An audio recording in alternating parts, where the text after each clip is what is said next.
Matt Kenseth's Toyota leading from the Chevrolets of Kevin Harvick and Casey Kane and Marcus Ambrose Ford. With 12 laps to go, things are heating up in the middle of the pack. A.J. Allmendinger trying to make some noise from mid-pack. Here he is right here. Look at the red and white stripes on his roof.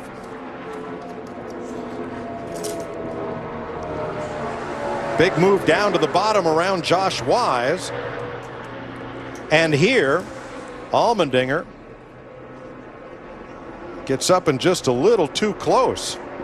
Up there with Michael McDowell. Some close calls right there. He did a nice job hanging on to that thing. And right now, A.J. Allmendinger in that 47 car, he is just outside the top 10, coming to 10 laps to go in 11th spot. And that gave him a 4-spot cushion because 15th is the transfer position. Parker Kligerman in the number 30, a backup car, after he ended up on his lid in practice.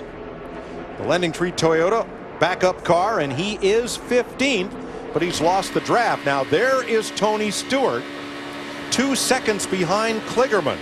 Right now Stewart not in the top 15, nor is David Gilliland in the Loves Ford right behind Stewart. Now together they are running 1.2 seconds a lap faster than Kligerman and should catch him sometime in these remaining 10 laps. And the reason it's top 15 right now, our pole sitter, you see him there, Austin Dillon in that 3 car, he's outside the top 15, back in 18th position. But Larry, notice that the guys that took 4 tires, they were so far back, I think got no chance of catching up. They're not going to be in a position to win this race, but they sure have made a lot of headway by the virtue of those good tires. They have cut the deficit in half, Darrell. When we last looked, it was 8 seconds. It's now they are 4 seconds behind the lead pack, and with 9 to go, will they catch the pack? Maybe. If they do, they've got a lot better maneuverable race cars with those four tires versus people that don't have any. So I don't think they're going to get there, but if they'd had a little bit better stops and hadn't gotten so far behind, that could have been a big bonus for them. Tony Stewart has passed Parker Kligerman, and that puts Stewart up and onto the bubble. David Gilliland also moving past the number 30, and then Dillon and Biffle drafting along. So Stewart is now the bubble car, the last car that would directly transfer based on his finishing position in this race. And there you see him in green and Kligerman and Gilliland not in transfer positions. Wouldn't that be good news for Kurt Busch? Well, it would, because if Stewart races his way in with a top 15 finish, then Kurt Busch would have the golden ticket of the past champions provisional, because it's awarded to the most recent past Sprint Cup champion not yet in the field. And Busch is Tony's new teammate at Stewart-Haas. There are 4 drivers eligible for that one provisional spot, and this is the order in which they are eligible based on their most recent championship.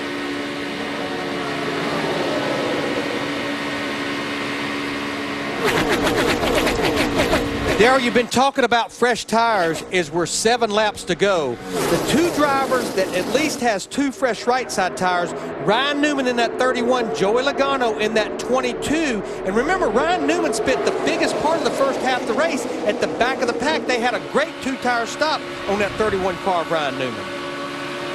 I like that strategy, but what I'm really surprised is that 88 car, Dale Jr.'s, that left front tire hadn't come apart on that car. He has really been lucky. See, Brian Vickers in that 55 car right there, remember, had to start at the tail end of the field with a backup car. Brian Vickers, one of the drivers that went with fuel only on that pit stop.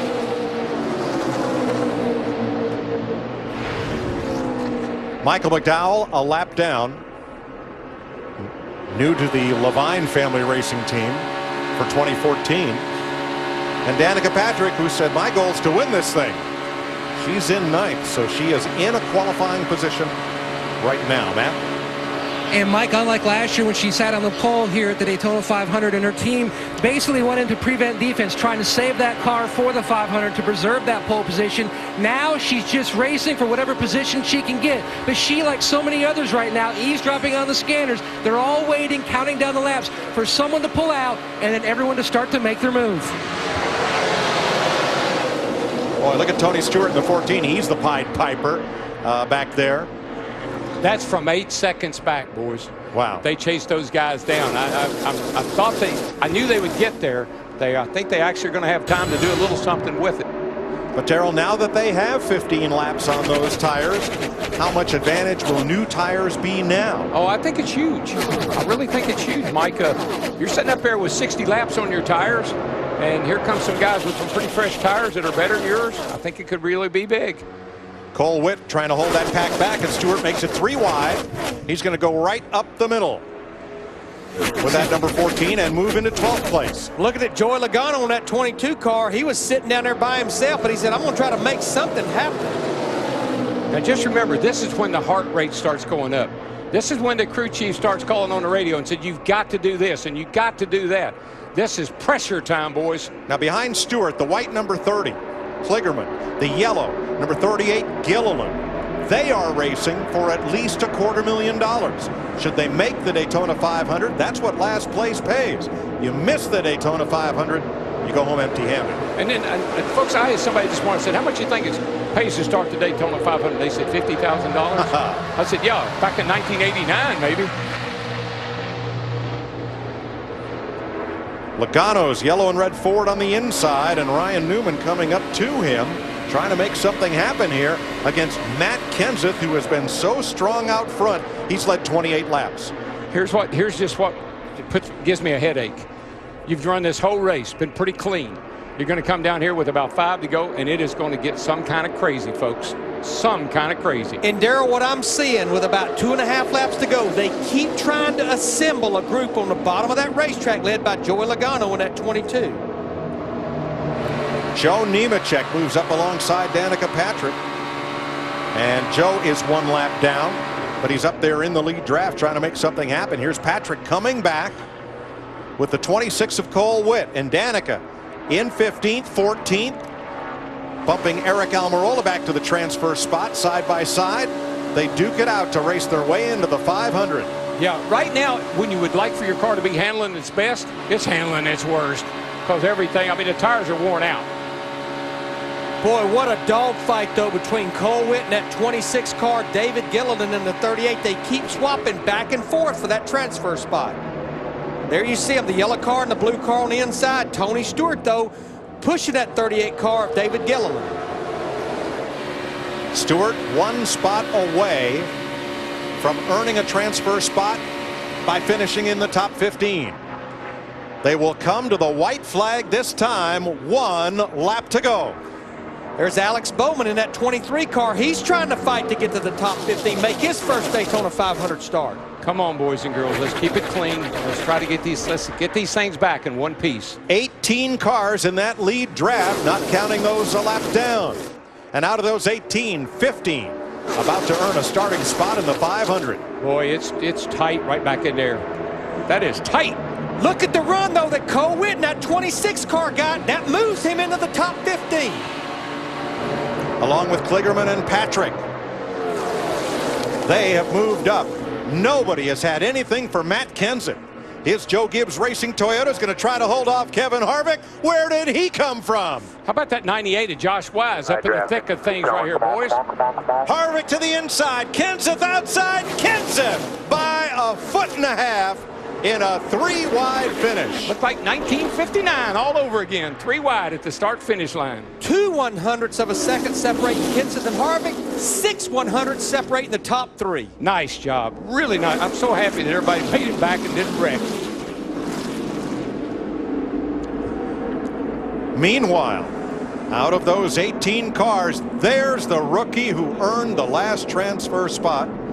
Ron Devine brought Alex Bowman down here for the January test, kind of a tryout, and he so impressed the car owner, he gave him a full-time ride for this year, and he is in the 500.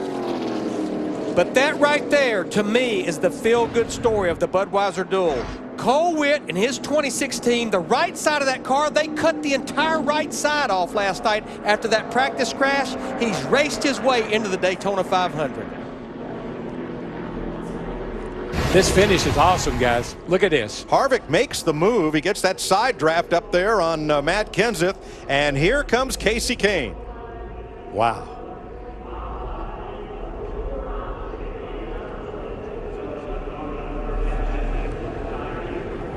There's Junior. There's Ambrose. And here is the race for the final transfer spot. Look at that. Coleman got a big run with Danica Patrick down the back, as the 30 of Kligerman kind of faltered, held up Joey Logano there. That's where a lot of drivers really made some ground on that high side off turn 2, like Cole Witt and those two drivers there. Something bad happened to Parker Kligerman. That car dropped to 165 miles an hour, and the outside lane went by. That black car up there, the 98, Josh Wise. That car. Unheralded driver, raced his way to a 6th place finish. Phil Parsons, congratulations, bro.